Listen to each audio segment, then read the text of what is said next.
Sistem Necromancer, bab 241 sampai dengan 244. Bab 241. Bab 241, apakah kalian semua bertarung seperti ini? Jumlah orang yang bepergian dengan kendaraan meningkat. Tidak ada lagi satu orang di dalam mobil, kopilot juga dilengkapi dengan pendamping untuk menangani beberapa keadaan darurat yang tiba-tiba. Dengan jumlah orang yang berada di tempat penampungan saat ini, cukup dengan melakukan beberapa pengaturan. Di dalam mobil penumpang, Li Yahong memegang kemudi, menatap Wu Heng di sampingnya, dan berkata, "Saya telah menghubungi Suaka Dewa Api. Mereka tidak memiliki rencana untuk bertukar amunisi saat ini. Sebelumnya, saya merasa granat sangat berguna, jadi saya berencana meminta Li Yahong untuk mengambilnya dari Yanshen. Tetapi sekarang tampaknya pihak lain tidak berniat menjualnya dengan mudah. Alasannya tidak sulit ditebak. Status Suaka Yanshen saat ini bukan hanya karena kebangkitan kekuatan Super Maziong, tetapi juga karena kendaraan lapis baja dan senjata modern.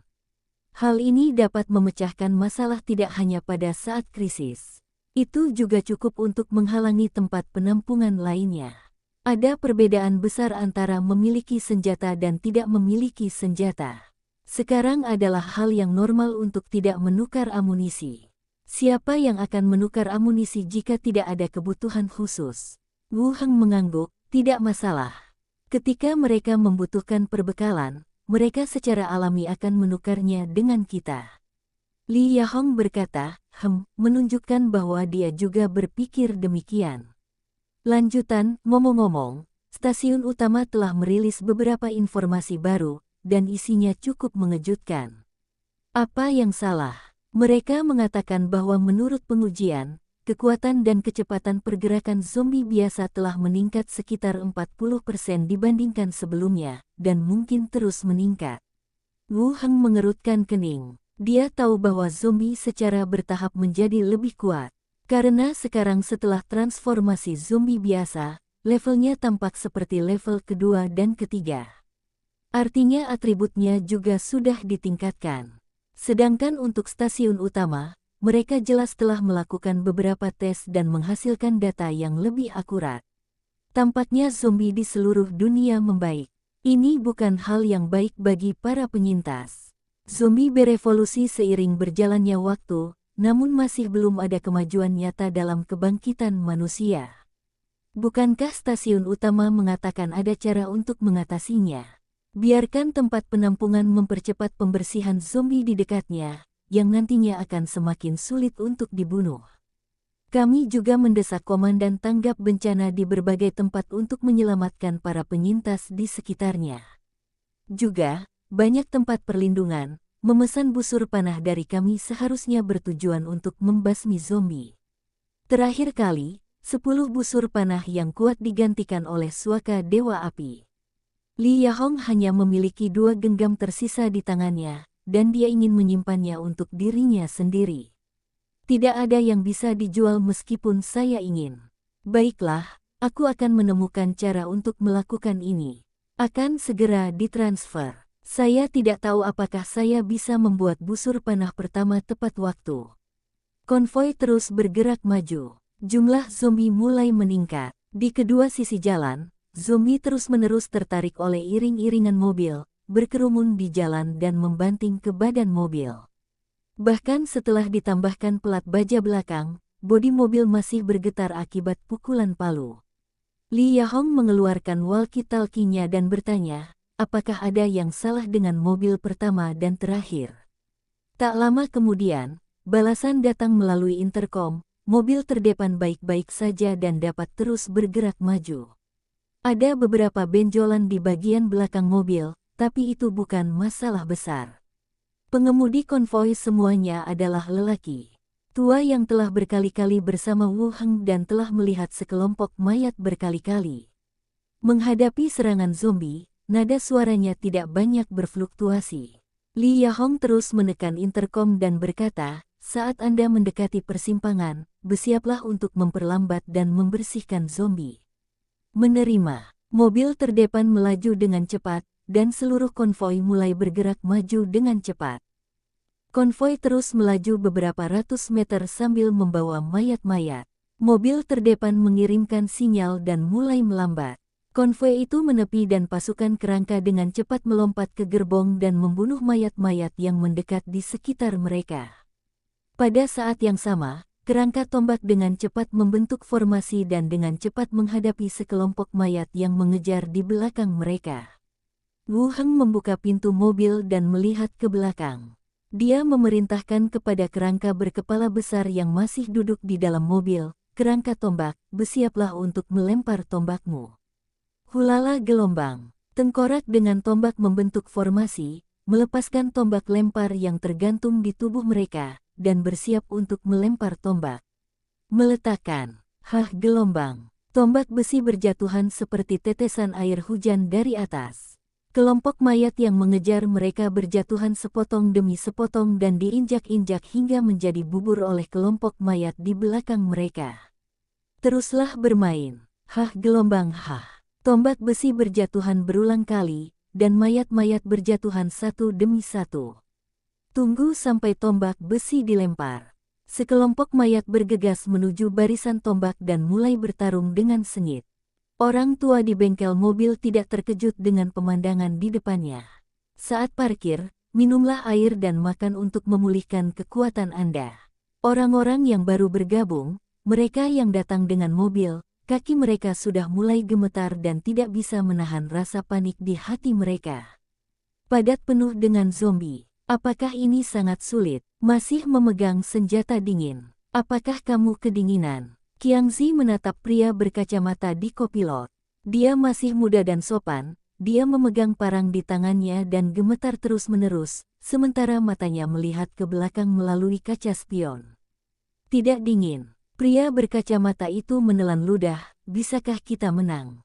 Qiangzi membuka tutup gelas air, menyesap air, dan berkata, apa yang kamu bicarakan? Jika kamu tidak bisa memenangkan tim, mengapa berhenti? Itu berarti mati. Bukan itu maksudku, hanya saja jumlah ini terlalu banyak. Bagaimana tempat penampunganmu menangani mayat-mayat itu sebelumnya? Mayat, pria berkacamata itu memandangnya dengan ragu, apakah kalian semua berurusan dengan mayat? Tentu saja, saya bertanya-tanya bagaimana terminal penumpang dibersihkan. Pria berkacamata hendak berbicara ketika dia mendengar suara berderak. Pintu pengemudi terbuka. Qiangzi mencondongkan tubuh keluar dan melihat ke belakang. Brengsek gelombang. Kakak Qiang, kamu gila. Apa yang harus aku lakukan jika aku digigit? Sial, jangan tarik celanaku ke bawah, kamu mesum. Saudari Hong, apakah kamu tidak membiarkan aku turun dari mobil? Saya sedang mengumpulkan materi, apa yang Anda tahu? Saudaraku, hatiku sedang tidak baik, tolong tutup pintunya. Saat pertempuran berlanjut, jumlah zombie semakin sedikit, dan lambat laun hanya tersisa beberapa zombie yang tersebar dan terus melaju ke depan. Dia dijatuhkan ke tanah oleh kerangka yang memegang palu dan kapak, dan kepalanya dipenggal. Mayat zombie menutupi seluruh jalan. Bau darahnya kuat dan tajam.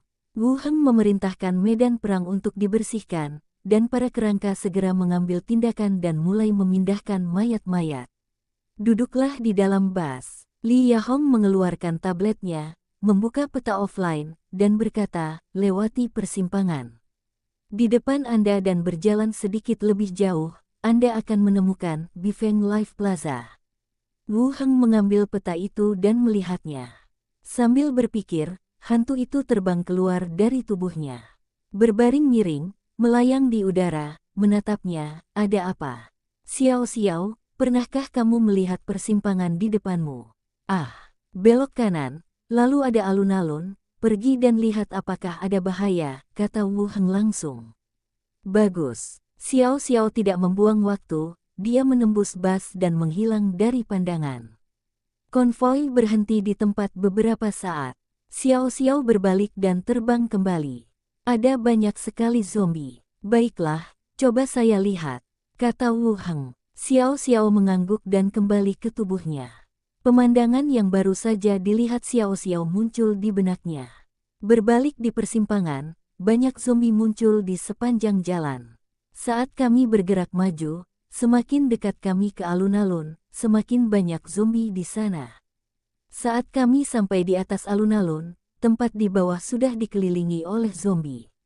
Di antara mereka ada zombie yang mengenakan pelindung tubuh dan masih memegang senapan di tangan. Saat dia bergerak dengan kaku, jaringnya sesekali menarik pelatuknya, dan peluru menghantam tanah dengan bunyi gedebuk, menyebabkan kekacauan di antara mayat-mayat di dekatnya. Di pinggir jalan alun-alun, sebuah kendaraan off-road hijau militer dan 2 truk militer diparkir. Pada bagian belakang truk terdapat atap terpal yang relatif masih terawat. Wu Heng melepaskan Xiao Xiao lagi dan memintanya untuk terus waspada di sekitarnya. Li Yahong bertanya, bagaimana keadaan bagian depannya? Ada truk militer dan beberapa zombie dengan senjata tergantung di sana. Wu Heng berpikir sejenak dan menebak, mungkin tim penyelamat datang untuk menyelamatkan yang selamat, tetapi ada yang tidak beres dan mereka ditinggalkan di sini. Bahkan saat ini, banyak orang yang selamat di tempat penampungan, atau bahkan tidak memiliki radio, masih menunggu tim penyelamat muncul. Tampaknya meskipun kelompok kecil terbentuk, akan sulit untuk menyelesaikan pekerjaan penyelamatan dalam bentuk ini. Sebaliknya, tempat ini seperti markas seperti Suaka Dewa Api atau bengkel mobil, yang juga dapat menerima korban selamat di dekatnya.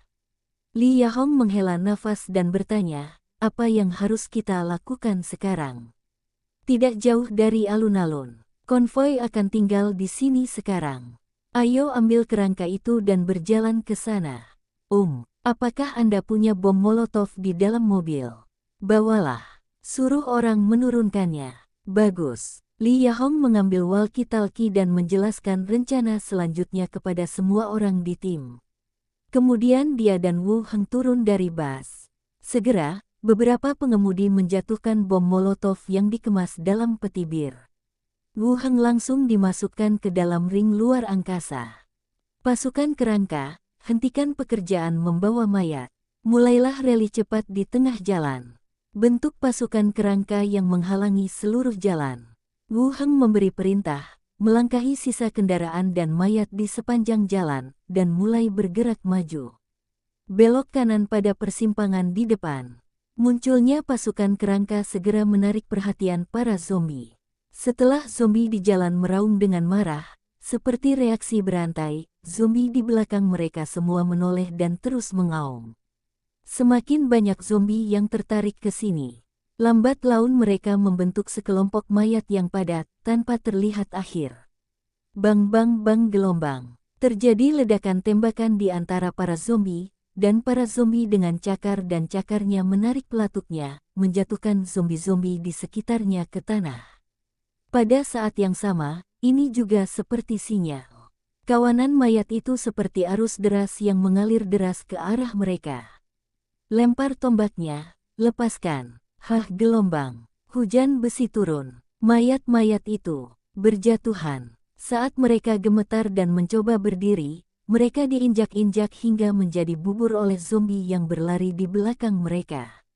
Beberapa gelombang tombak jatuh secara berurutan, dan zombie telah berjatuhan di area yang luas. Tetapi masih banyak lagi zombie yang bergerak maju. Segera, itu seperti gelombang, menyerang kerangka di barisan depan. Suara auman, suara tebasan senjata, dan suara tembakan bercampur zombie memenuhi seluruh ruangan. Wu Heng mengeluarkan sekotak bom molotov. Tanpa menyalakannya, dia langsung menyerahkan beberapa kerangka ke Skull Crusher dan Tomahawk di sampingnya dan melemparkannya ke dalam kelompok mayat. Desir-desir-desir gelombang. Botol-botol kaca terus beterbangan dan menabrak sekumpulan mayat. Saat menabrak sejumlah besar zombie, botol kacanya pecah. Setelah melemparkan semuanya, Wu Heng melepaskan teknik bola api langsung ke mayat-mayat itu. Bola api meledak di langit, dan api jatuh ke mayat-mayat. Gelombang. Nyala api membumbung ke langit dan menyebar dengan cepat ke sekeliling. Seluruh jalan dicegat, dan zombie terus melewati api dan terus menyerang kerangka. Grease Spell memiliki jarak casting tertentu dan harus dekat dengan bagian depan kerangka sebelum dapat dilepaskan. Waktu pelepasannya baru saja terlewatkan, namun bom bensin juga dapat memberikan efek yang lebih baik. Api terus membesar, menelan zombie satu demi satu. Wu Heng terus melihat ke arah Lai Yi di belakangnya dan berkata, temukan posisi dan bunuh beberapa orang dengan senjata di tangan mereka. Jangan biarkan mereka masuk ke dalam api. Lai Yi segera pergi dengan pistol di punggungnya dan naik ke platform lantai 2 toko di satu sisi. Dia tidak menggunakan senapan sniper, tetapi memasang senapan biasa dan menarik pelatuknya. Bang, bang, bang. Pukul satu tembakan pada satu waktu untuk membunuh zombie yang memegang senjata. Bab 242. Bab 242 dibuat seperti ini. Api berangsur padam. Kelompok mayat langsung bertabrakan dengan tim kerangka. Tombak itu menembus tubuh zombie, dan kerangka yang memegang pedang besi dan kapak besi di belakangnya memotong zombie yang masuk dari atas kepala mereka ke tanah. Darah dan anggota tubuh yang terpenggal berceceran di mana-mana. Seluruh langit tampak berlumuran darah merah, merah tua. Orang besar, Teror Claw, kalian juga ikut. Wu Heng mengamati kejadian itu dan melanjutkan. Pria besar itu menghancurkan pelindung dadanya 2 kali dengan keras, dan menyerbu ke dalam kelompok mayat bersama sisa kerangka yang cacat. Lengannya terayun seperti pendulum, dan sejumlah besar zombie beterbangan seperti dewi yang menyebarkan bunga. Teror Claws memanjat dinding sekitarnya, menangkap zombie satu demi satu dan memenggal kepala mereka. Seluruh pasukan maju. Wu Heng terus memberi perintah. Kerangka maju ke depan dengan rapi dengan tombak di tangan, seperti dinding yang ditutupi paku, menusuk zombie menjadi tusuk sate. Zombie yang terlewatkan dipotong-potong oleh kerangka di belakang mereka dengan pedang. Pertempuran berlangsung siang hingga malam. Seluruh jalan dipenuhi mayat, api oranye menyala, dan mobil-mobil yang ditinggalkan di pinggir jalan mengeluarkan asap tebal. Puff gelombang. Dreadclaw menghancurkan kepala zombie terakhir. Seluruh medan perang mulai tenang secara bertahap. Awasi area sekitar. Lepaskan satu bagian untuk membersihkan medan perang, dan pindahkan semua mayat ke kedua sisi. Hore! Tengkorak yang bersiaga kembali beraksi, ada yang mengepung area tersebut, dan ada pula yang mulai membawa mayat. Wu Heng membawa beberapa kerangka ke kendaraan off-road hijau. Pintu mobil terbuka sedikit, namun tidak tertutup. Ada beberapa perbekalan dan peluru yang bertumpuk di dalam mobil, dan itu jelas merupakan kendaraan militer. Kemudian, terus berjalan menuju 2 truk militer lainnya. Berbalik dan masuk ke dalam truk, Li Yahong mengeluarkan senter dan menerangi area sekitarnya. Bagian dalam truk ditutupi kain. Wu Heng membuka sudut dan di dalamnya ada kotak-kotak P3K dan beberapa makanan kering terkompresi yang disegel. Angkat semua penutup mobil. Tampilkan keseluruhan gambar di dalamnya. Itu semua jenis perlengkapan militer. Ada juga paket khusus. Setelah membukanya, ada tumpukan headset di dalamnya. Headset radionya. Barang bagus. Wu Heng mengambil satu, melihatnya, dan memasangnya kembali. Lanjutkan ke kendaraan lain. Setelah dibuka semuanya, di dalamnya terdapat berbagai senjata api dan kotak amunisi. Banyak sekali pelurunya. Yah, sepertinya ini bukan tim penyelamat. Mereka seharusnya berencana untuk mundur. Tim penyelamat akan mengosongkan ruang kendaraan untuk menampung korban selamat. Paket-paket besar dan kecil ini semuanya ada di dalam mobil, dan jelas-jelas mereka hendak pergi ke suatu tempat. Setelah berpikir sejenak, dia melambaikan tangannya dan menyingkirkan semua senjata dan peluru. Apakah kami ingin membagikan senjata api kepada orang lain di pangkalan? Kami perlu mendiskusikannya dengan hati-hati saat kami kembali. Setidaknya hal itu tidak bisa diungkapkan sekarang. Li Yahong tidak berkata apa-apa dan bertanya, langsung pulang. Kembali ke mobil dan istirahat malam ini, dan rapikan area tersebut pada siang hari besok. Bagus. Li Yahong meminta konvoi mendekat. Konvoi tersebut langsung melaju dengan lampu depan menyala. Li Yahong menjelaskan kepada semua orang dan kembali ke bas untuk beristirahat. Kembali ke bas, Wu Heng sudah meletakkan selimut di tanah. Li Yahong menggunakan barang-barang di dalam mobil untuk mencuci, melepas pakaiannya dan memeluknya. Berbaring di dada, mendengarkan detak jantung orang lain, dia berkata, zombie masih semakin kuat. Akankah mereka semua membangkitkan kekuatan mereka? Maka manusia benar-benar tidak memiliki peluang. Wu Heng dengan lembut membelai punggung mulusnya, membalikkan badan dan menekannya, dan berkata, jangan khawatir, bahkan jika kamu menjadi lebih kuat, itu tidak akan berlebihan. Li Yahong mendengus, cemberut, dan dengan lembut mengangkat pinggangnya berkoordinasi dengan kekasihnya, dan melanjutkan, aku sangat iri padamu karena mampu membangkitkan kekuatanmu. Aku telah meminum ramuan itu 2 kali, tetapi tidak ada efeknya. Obat inti mayat tingkat 1 terutama digunakan untuk meningkatkan kebugaran fisik. Bagaimana bisa begitu mudah untuk membangkitkan kekuatan super? Kamu bangun pagi-pagi sekali, bukan? Artinya level 1 juga efektif. Wu Heng tersenyum dan mengangkat bajunya yang longgar. Li Yahong berkata, jangan buka bajumu. Mungkin ada sesuatu yang mendesak di malam hari, jadi biarkan saja. Wu Heng mengangguk, mengangkat setengah dari pakaiannya, dan menutup matanya, jangan khawatir tentang kekuatan supernatural. Setelah ramuan tingkat kedua dikembangkan, kamu dapat mencoba meminumnya. Wu Heng tidak terlalu optimis tentang kekuatan supernatural. Efek kebangkitannya tidak sebesar yang diharapkan. Setelah Dewa Api Ma Ziyong membangkitkan kekuatan apinya, jurusnya yang paling mematikan hanyalah melempar bola api. Tidak banyak perbedaan dari teknik bola api miliknya. Jika negara adidaya hanya memiliki efek ini, lebih baik beralih ke profesi.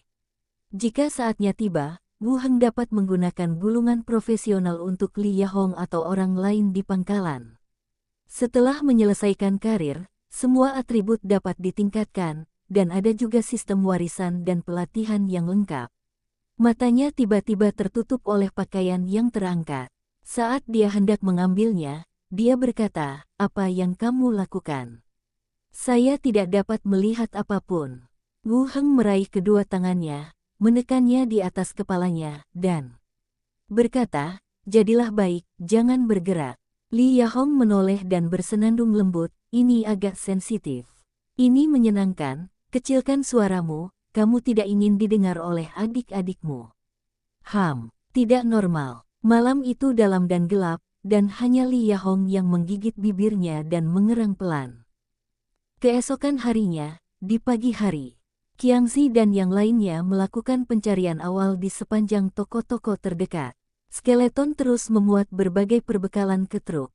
Situasinya ramai hingga tengah hari, ketika beberapa truk mulai terisi secara bertahap.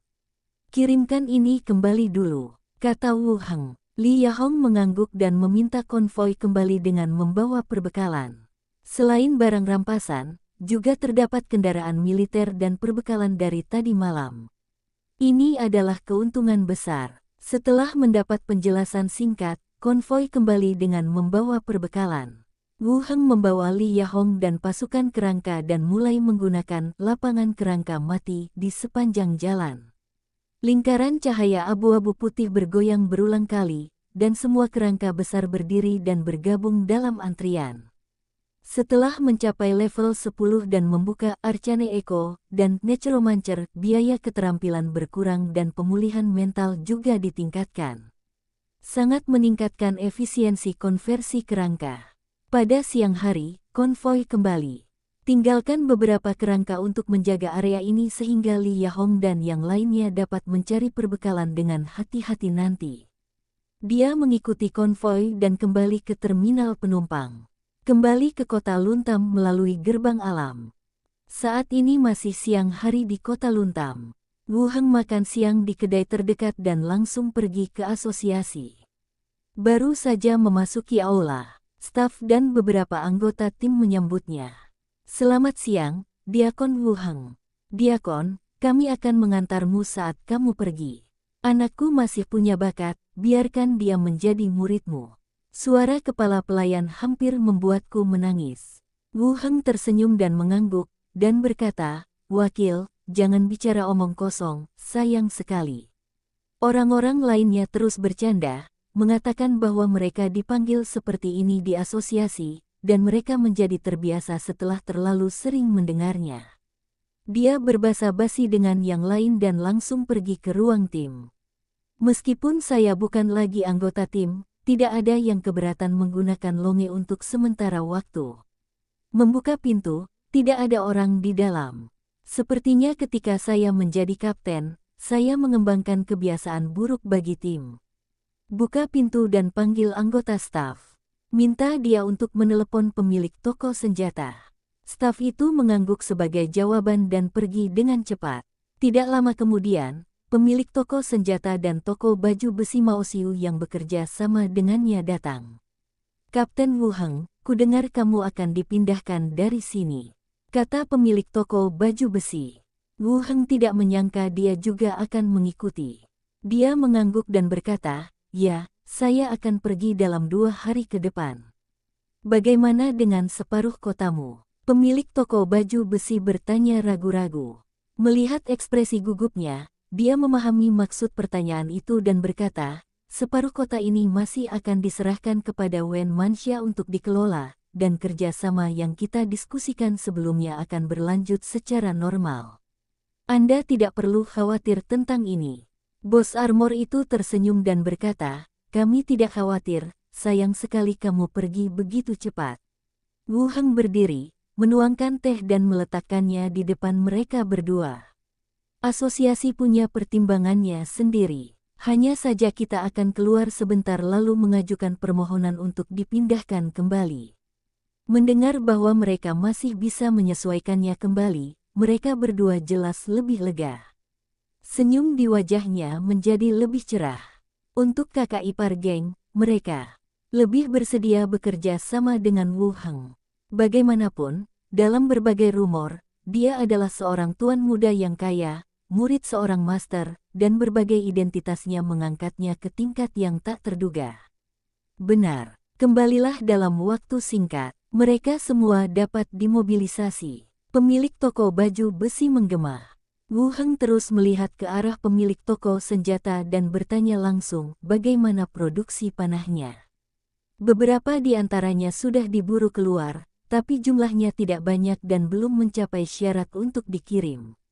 Berapa banyak yang telah dibuat? Wu Heng bertanya sambil menyesap teh.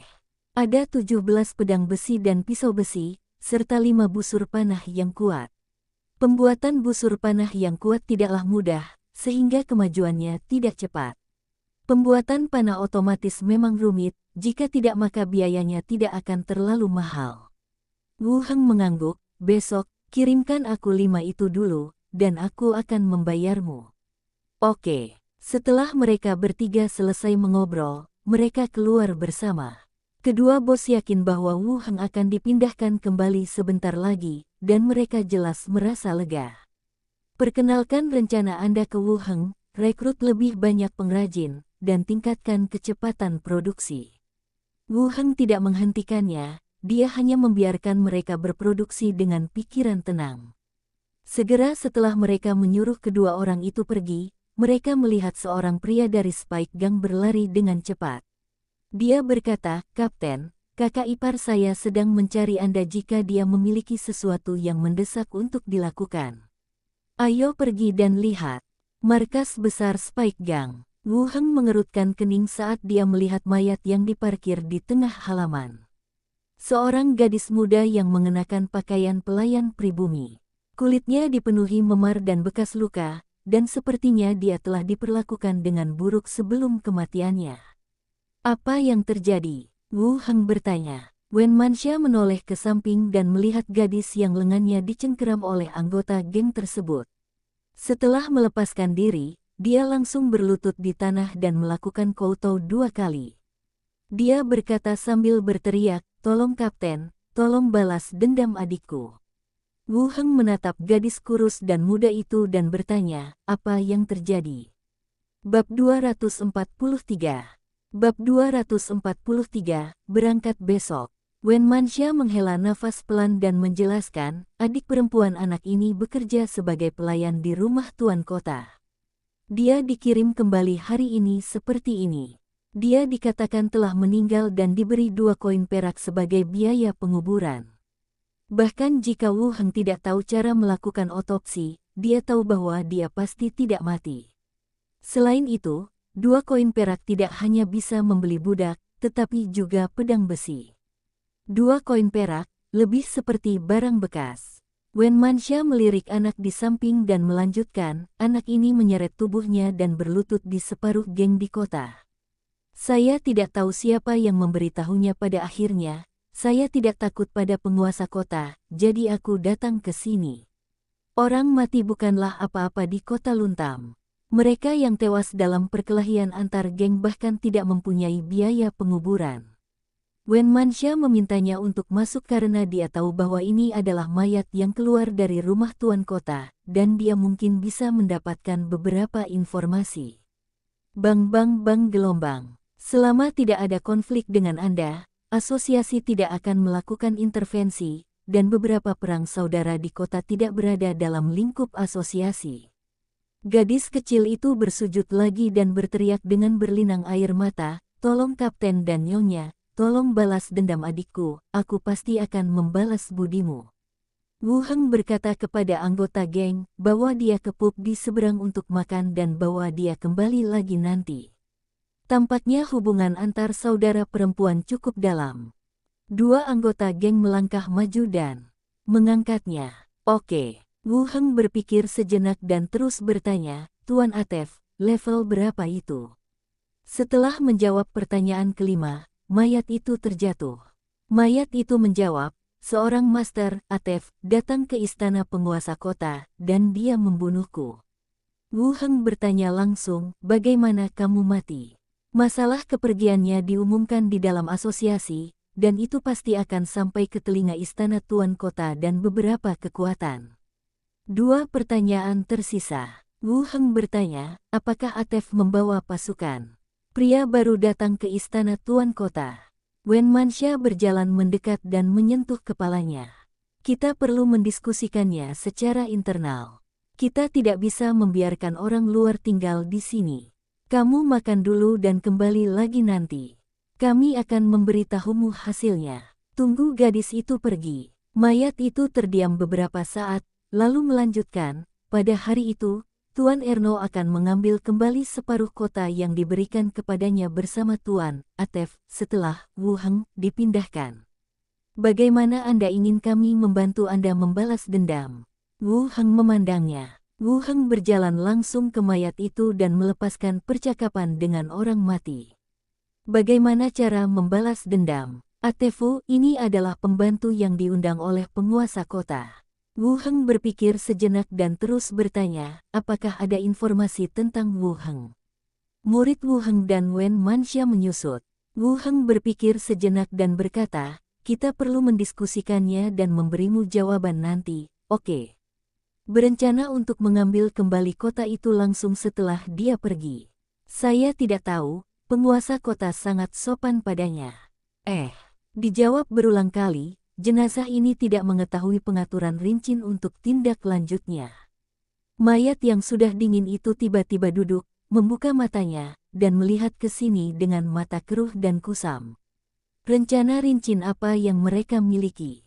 Bersujud dan menangis. Tidak diketahui siapa yang membunuh saudara perempuannya. Entahlah, selama aku bisa membalas dendam. Gadis kecil itu menggigit bibirnya dan berbicara dengan tegas. Ya, dia telah memasuki kota. Mayat itu menjawab, setelah Wu Heng pergi, segera rebut kota ini. Gadis kecil itu melepaskan diri dari pelukan pihak lain, tidak bisakah aku menunggu di sini? Kalau begitu, oke. Tapi dia tidak mau melakukannya. Dia hanya tahu bahwa dia bisa membalaskan dendam adiknya. Bantu dia, kata Wu Heng. Mata keduanya tertuju pada mayat itu lagi. Gadis itu melihat kembali tubuh adiknya dan dibawa keluar halaman. Semuanya sudah jelas. Setelah menerima berita bahwa Wu Heng telah dipindahkan, istana tuan kota berencana untuk bergabung dengan orang lain untuk merebut kembali separuh kota yang telah diserahkan. Dan kematian gadis ini, mungkin dia mendengar informasi ini, atau mungkin karena hobi Atef itu. Singkatnya, Dia meninggal di istana Tuan Kota pada usia muda. Apa yang harus saya lakukan? Wen Manxia bertanya. Dia sudah berada di bawah tekanan untuk tinggal dan mengelola separuh kota, tetapi sekarang dia mengetahui rencana tersebut di sana. Tekanannya bahkan lebih besar. Wu Heng duduk di samping dan berpikir sejenak, lalu menjawab, baiklah, saya juga khawatir tidak ada alasan untuk membunuhnya. Pintu halaman dibuka, dan anggota geng kembali bersama gadis kecil itu. Dia akan kembali setelah 2 gigitan, kata anggota geng itu. Wen Manxia mengangguk dan memberi isyarat agar mereka masuk. Gadis kecil itu masuk dan melihat tubuh adiknya, air matanya kembali berjatuhan. Siapa namamu? Tanya Wu Heng. Ya, kakakku menamaiku ini. Gadis kecil itu berkata sambil menatap dengan penuh harapan, Kapten, aku pasti akan membalas budimu di masa depan. Wu Heng mengacak-acak rambutnya yang berantakan dan berkata, kamu tidak perlu membalas budiku, tetapi kamu harus berjanji padaku sesuatu. Mendengar ini, mata gadis kecil itu berbinar, katakan. Jangan beritahu siapapun tentang apa yang terjadi di sini hari ini. Jangan beritahu siapapun yang bertanya. Jangan minta bantuan geng lain. Kalau begitu kamu ingin membalaskan dendam adikku. Jika kamu bisa menjaga rahasianya, aku akan membantu adikmu membalas dendam. Kalau begitu aku bisa, aku tidak akan mengatakan apapun. Gadis itu berkata dengan serius. Aku percaya padamu, kembalilah dan berikan penguburan yang baik untuk adikmu, dan serahkan semuanya pada kami. Oke gelombang. Gadis itu berlutut dan bersujud kepada semua orang yang hadir. Menyeka air mata, dia mengambil tubuh itu dan pergi selangkah demi selangkah. Melihat gadis itu pergi, Wu Heng mengedipkan mata ke pintu dan berkata, atur 2 orang untuk mengawasinya dan jangan biarkan geng lain menimbulkan masalah baginya. Wen Manxia mengangguk dan mengucapkan beberapa patah kata kepada anggota di belakangnya. Seseorang segera mengikuti. Apa yang harus kita lakukan? Wen Manxia bertanya. Wu Heng menggelengkan kepalanya, ungkapkan beritanya dan aku akan meninggalkan kota Luntam besok. Wen Manxia tertegun dan langsung bereaksi. Bagus. Tinggalkan stasiun Spike Gang. Wu Heng pergi ke asosiasi untuk mengajukan izin berangkat, dan pada saat yang sama mengungkapkan masalahnya. Gadis kecil itu mengirim mayatnya ke Spike Gang, dan dia juga curiga, Elno mungkin melakukan ini dengan sengaja. Bagaimanapun, dia adalah seorang ahli nujum, dan mayat yang mengetahui informasi orang dalam telah dikirim.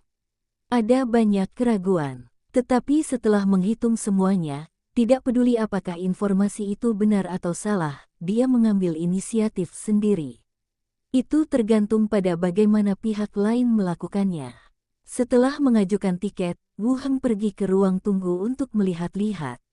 Suasana tim 12 sungguh tidak bagus. Tidak ada yang datang. Tutup pintunya lagi dan keluar dari asosiasi. Dia berjalan lurus menuju konsorsium lambang ular di sisi berlawanan. Di ruang tunggu, melihat Lechia yang mengenakan gaun biru dan riasan indah, dia bertanya, apakah kamu akan keluar? Ini hanya pesta yang membosankan. Lechia duduk di samping, dengan rok dibelah, memperlihatkan kakinya yang bulat dan indah. Mengapa kamu ingin datang ke tempatku hari ini? Biarkan aku menemuimu sebelum aku pergi. Pergi. Bukankah kamu sudah bilang sebentar? Lechia memiringkan dagunya dan menatapnya. Ada beberapa hal, dan perjalanan ke sana relatif lama, jadi kita harus berangkat beberapa hari sebelumnya. Lechia juga mengetahui pentingnya status asosiasi, namun dia tetap berkata, nilai separuh kota Luntam tidak kalah dengan wakil Diaken. Anda dapat mempertimbangkan untuk tetap tinggal. Tanpa identitas ini, saya tidak akan bisa mendapatkan separuh kota ini. Jadi, kamu sudah memutuskan berkencan dan datang untuk mengucapkan selamat tinggal padaku. Lechia mengambil teh buah dan menyesapnya. Wu Heng bersandar malas di sofa, dengan tangan terentang dan bertumpu pada tepi sandaran kursi. Sebelum saya pergi, saya ingin bertanya kepada salah satu dari sedikit teman baik saya seberapa jauh kinerja emas. Mungkin saya bisa membantu dia sebelum aku pergi. Petik 2. Puff gelombang. Teh buah yang baru saja dimasukkan Lechia ke dalam mulutnya muncrat. Wu Heng gelombang. Sambil menyeka sudut mulutnya, dia berteriak dengan marah karena perilakunya yang kurang elegan. Apa yang kamu lakukan? Bukan salahku kalau airnya panas. Lechia segera membereskannya dan memandangnya dengan curiga. Kami masih kekurangan 200 gram tahun ini. Bisakah Anda membantu saya? Kau membuatku takut. Lechia terdiam dan segera tersenyum. Dia berjalan ke sofa, duduk di dekatnya, setengah bersandar padanya, dan berkata, siapa yang memintamu tiba-tiba membawa emas? Wu Heng tidak terus menggodanya, dan mengeluarkan tas kain dari cincin luar angkasa dengan mulut terbuka, mengungkapkan cahaya keemasan. Mata Lechia sedikit melebar, sedikit sulit dipercaya. Kinerja selama setahun terakhir mulai berkembang pesat sejak Wu Heng hadir. Awalnya saya mengira setelah beberapa kali pertukaran, cadangan pihak lain akan hampir habis. Sebenarnya masih banyak lagi. Wu Heng mengambil rantai emas tipis dengan liontin merah darinya. Ambil kaki orang lain yang putih dan lembut dan letakkan di atas kaki Anda sendiri. Apa yang kamu lakukan? Lechia terkejut dan segera menarik kakinya ke belakang. Wu Heng mengambilnya dan mengikatkan rantai tipis di sekitar pergelangan kaki putihnya. Ini bahkan lebih indah. Lechia tidak menyangka dia akan melakukan ini, wajahnya memerah, dan dia menarik kembali kakinya karena malu. Kamu memberikannya padaku. Yah. Kalau kamu suka, pilih 2. Lupakan saja, aku ambil yang ini saja. Dia berkata dan duduk kembali. Dong dong dong gelombang. Ada ketukan di pintu, dan seorang pria mengingatkan dari luar pintu, Nona, ini waktunya berangkat. Wajah Lechia menjadi tenang dan dia langsung berkata, aku tidak pergi, biarkan Mepela dan yang lainnya masuk dengan membawa instrumen untuk menguji emas. Baik, Nona. Tidak lama kemudian, pintu diketuk lagi, dan beberapa anggota staf masuk. Dia melirik kedua orang yang duduk bersebelahan dan membungkuk sedikit. Lechia berkata langsung, uji emas ini dan tukarkan dengan koin perak dengan harga 10% lebih tinggi. Baik, Nona Lechia. Dari konsorsium Lambang Ular, Wu Heng langsung kembali ke kediamannya. Tidak ada seorang pun di rumah, dan Minnie serta Underwhale mungkin belum mengetahui kepergian mereka. Setelah mandi, buka gerbangnya langsung dan pergi ke dunia zombie. Turun ke bawah. Para penyintas masih sibuk dengan urusannya masing-masing. Iring-iringan mobil yang semula diparkir di kompleks sudah tidak ada, seharusnya menuju alun-alun yang kemarin dibersihkan untuk mencari perbekalan. Yang mulia, seseorang lewat di depan saya dan menyapa. Wu Heng meliriknya. Helm militer, headset radio, pelindung tubuh, memegang panah di tangan, tongkat listrik dan senter di pinggang. Kecuali tidak memiliki senjata, keseluruhan set lebih terlihat seperti unit pasukan khusus. Berjalan dengan kepala terangkat tinggi dan dada terangkat tinggi. Sepertinya aku juga merasa tampan.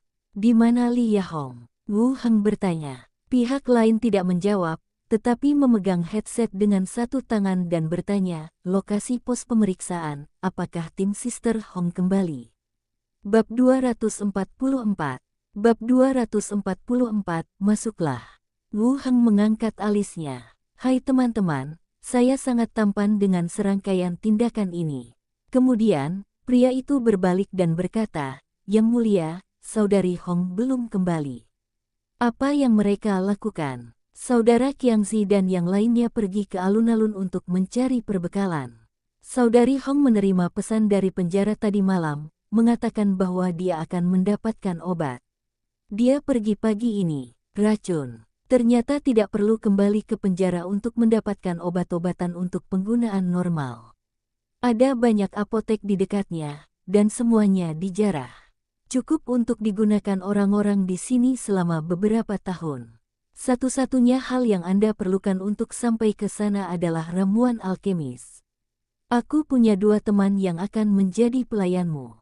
Minnie juga menambahkan. Wu Heng terus melihat sekeliling di halaman. Underwhale ragu-ragu sejenak, lalu berbisik, Tuan, bolehkah saya pergi bersama suku saya? Ketika mereka berdua mendengarnya, mereka merasa bahwa itu memang benar. Minnie dan Underwhale kembali bersama dari luar. Hah, begitu cepat, seru Minnie. Setiap orang mempunyai sesuatu untuk dilakukan. Underwhale juga tercengang dan berkata, Tuan, di toko sana. Tunggu sampai senja. Wenmansha bergerak dan berkata, mungkin ada beberapa ribu orang, dan kekuatan mereka tidak rendah. Setelah orang-orang ini masuk, berbagai geng tidak menonjolkan diri. Wu Heng membelai daging lembut di pinggangnya, bisakah Anda memastikan ada berapa orang? Dia kemudian kembali ke gedung dan kembali ke gerbang batas. Dengan tulang mati, level 16 sebagai penjaga, keamanan Wenmansha sangat terjamin. Jumlah orangnya tidak terlalu banyak. Wu Heng mengangguk. Jangan khawatir, jaraknya tidak sejauh yang kamu kira. Lindungi dirimu dan tunggu aku kembali menjemputmu. Wenmansha mengangkat kepalanya dan menatapnya. Tuan, saya masih tidak bisa melepaskanmu. Wenmansha menjilat tetesan air di bibirnya dan bertanya, maukah kamu kembali menemuiku? Perawatan dan ramuan psikoaktif di tangannya memang hampir habis. Wu Heng membuka lengannya, dan Wenmansha bersandar ke pelukannya dengan patuh, kakinya meringkuk di atas sofa. Baiklah, sibuklah. Kedua gadis itu pergi memasak. Tidak lama kemudian, Wenmansha kembali dengan dua kerangkanya. Seluruh terminal penumpang tampaknya sedang menjalani pekerjaan konstruksi tambahan. Tuan yang baik, situasi di sana belum jelas, tetapi akan sedikit sulit untuk menangani kelompok mereka dalam jumlah besar. Berpisah dalam waktu yang lama. Oke, jika kamu punya perintah, kamu bisa kembali padaku kalau begitu. Pria itu mengangguk dan pergi dengan kepala terangkat tinggi. Apakah tidak ada yang terjadi di terminal penumpang hari ini? Wu Heng terus bertanya. Jaring kawat baja ditambahkan ke dinding halaman, dan gudang baru sedang dibangun dengan batu bata merah dan semen di sisi lain garasi. Dihantui oleh Raja Agung, Wu Heng berbalik. Wu Heng memberi isyarat kepada mereka berdua untuk duduk dan berkata, Minnie, Weyer, bersihkan malam ini. Ayo berangkat dari sini besok. Dia berkata, berita telah dikirim. Sekarang seluruh kota tahu bahwa Anda akan berangkat besok. Saya mengatur agar orang-orang menyelidiki dan menemukan bahwa memang ada banyak orang luar di dua kota barat daya. Mereka seharusnya dari Elno, bala bantuan datang. Oke, ayo siapkan makan malam. Lalu pergi dan kemasi semua yang ingin kamu bawa. Minnie, biarkan Weyer memasukkan barang-barangmu ke dalam ring luar angkasa.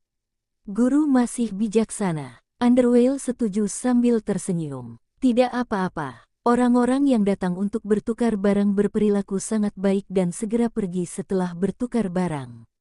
Tuan, mereka melihat Wu Heng duduk di kamar dan meniup AC. Keduanya menyambutnya dengan senyuman. Wu Heng berkata, ayo pergi ke sana dulu. Setelah kita menemukan rumahnya dan semuanya sudah beres, kita akan mempertimbangkan untuk membawa mereka ke sana. Kalau tidak, di mana sekelompok besar orang akan tinggal. Berdiri di depan pintu, lepaskan mantel Anda dan kenakan piyama longgar. Serahkan toko itu pada sukumu untuk dijalankan terlebih dahulu. Jika kamu memiliki masalah, kamu bisa pergi ke Wenmansha, kata Wu Heng. Wu Heng memegang dagunya dan mencium bibirnya dengan lembut. Wenmansha berbalik dan duduk mengangkang, bersandar di telinganya. Jangan lupakan aku tanpa dua ork kecil itu. Aku pelayan pertamamu. Tidak bisa melupakan. Tuan, saudari Wenmansha, mari kita bicara setelah makan malam. Minnie dan saya akan tidur bersama malam ini, dan itu akan menjadi milik Anda sepanjang malam. Enyer meletakkan makan malam di atas meja dan berkata, lagi pula, aku akan pergi. Tentu saja tidak ada yang akan bersaing dengannya. Wenmansha tidak tersipu, turun dari sofa, dan mengajak Wu Heng duduk di meja makan untuk makan. Keesokan harinya, di pagi hari, di luar gerbang kota, Wu Heng dan yang lainnya bersiap untuk pergi. Diakon Gomez, bersama banyak anggota asosiasi, berdiri di luar gerbang kota untuk mengantarnya pergi. Saat Anda tiba, tuliskan surat kepada kami untuk menyatakan bahwa Anda aman, kata Gomez sambil tersenyum. Seperti seorang pemimpin tua yang menyaksikan bawahannya tumbuh dewasa. Wu Heng juga menjawab sambil tersenyum. Ya, saya akan mengajukan permohonan untuk dipindahkan kembali dalam 2 tahun, dan saya masih harus bergantung pada persetujuan Diaken. Senyuman Gomez tidak berubah. Tentu saja, saya akan bertahan selama 2 tahun. Jika Anda masih ingin kembali, saya akan melamar ke kantor pusat dan menggoda Anda kembali. Terima kasih, Diakon. Kemudian, Wu Heng memandang Duke, Martha, dan yang lainnya, dan berkata, lebih memperhatikan keselamatan dalam misi masa depan. Dengan kemampuan Anda saat ini, selama Anda naik level, Anda akan cukup untuk duduk di posisi wakil Diaken. Beberapa misi terlalu berbahaya, jadi lebih fleksibel. Saya mengerti, Kapten, kami tidak akan mempermalukan Anda. Duke menepuk dadanya. Melihat dia tidak mengerti, Wu Heng berkata kepada Martha, jika Anda memiliki misi, kumpulkan lebih banyak informasi sebelum mengambil tindakan. Kapten yang baik, Wu Heng terus mengucapkan selamat tinggal kepada Wen Manxia, lalu menatap semua orang dan mendarat di kereta. Lecia dari konsorsium lambang ular membuka celah dan melambai padanya. Wu Heng mengangguk, setelah terus mengucapkan selamat tinggal kepada semuanya. Dengan Mini, Enyer, dan 2 petugas kerangka, dia langsung menaiki roda ketiga. Putar pegangannya lalu menjauh. Saat sepeda roda 3 semakin menjauh, orang-orang di sekitar gerbang kota juga pergi satu demi satu. Masing-masing kembali ke tempat tinggalnya masing-masing. Seluruh perjalanan berdebu, dan suara deru angin terdengar di telingaku. Mini menoleh ke belakang, mendekati posisinya, dan berkata, Tuan, ada banyak hewan jinak di belakang kita. Melalui kaca spion, Anda dapat melihat banyak sekali hewan jinak di angkasa. Jaga jarak dan ikuti di belakang Anda.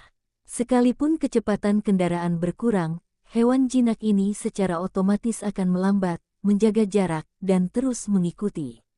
Wu Heng menoleh dan berkata, abaikan mereka. Oh, percepat mobil lagi dan buru-buru maju. Kami bergegas menuju kota perbatasan kerajaan Yeko.